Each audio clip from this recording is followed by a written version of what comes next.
আজ স্বামী বিবেকানন্দের জন্মদিন এবং স্বামী বিবেকানন্দ যুব সমাজের উদ্দেশ্যে কিছু কথা বলে গেছে। সেই কথাগুলি আজকে আপনাদেরকে আমি পড়ে শোনাবো, তাই ভিডিওটা সম্পূর্ণ দেখুন।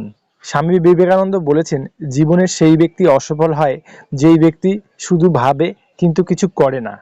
মানে আপনি ভাবছেন কিন্তু কিছু করছেন না, আপনি হেরে যাওয়ার ভয়ে বা ব্যর্থতার ভয়ে চেষ্টা না করেই হার মেনে যাচ্ছেন। তাই আপনি চেষ্টা করুন, কাজটি করে ফেলুন। আপনি বেশি ভাবলে বা চিন্তা করলেই আপনি সেই কাজটা শুরু করতে পারবেন না। 2 নম্বর পয়েন্ট, জীবনে সব কিছুর সাথে সমঝোতা করে নেবেন কিন্তু নিজের স্বপ্নের সাথে কখনোই সমঝোতা করবেন না। মানে স্বামী বিবেকানন্দ বলছে, আপনি সব কিছুর সাথে সমঝোতা করে নেবেন কিন্তু নিজের স্বপ্নের সাথে কখনোই সমঝোতা করবেন না। নিজের স্বপ্নকে বাস্তবে রূপ দিন এবং নিজের প্রতি বিশ্বাস রেখে কাজ করে যান।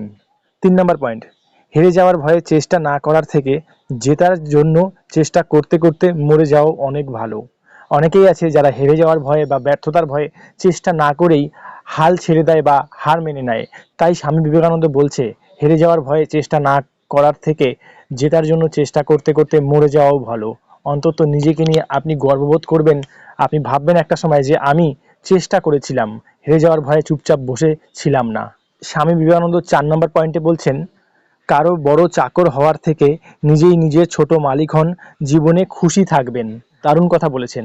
আপনি যদি কারোর চাকর হয়ে সারা জীবন কাজ করেন তাহলে আপনাকে তার কথায় উঠতে হবে, বসতে হবে এবং আপনি সারা জীবন ভয়ে ভয়ে চলবেন যে আপনার কাজটা যদি চলে যায় আপনার কি হবে।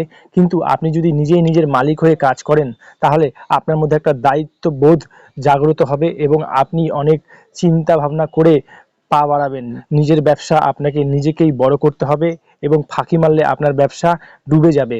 তাই স্বামী বিবেকানন্দ বলছে, আপনি নিজেই নিজের মালিক হন, অনেক খুশি থাকবেন, ভালো থাকবেন। 5 নম্বর পয়েন্টে স্বামী বিবেকানন্দ বলছেন, নিজের রহস্য কখনোই কাউকে বলবেন না, কারণ এই অভ্যাস আপনাকে ধ্বংস করে দিতে পারে।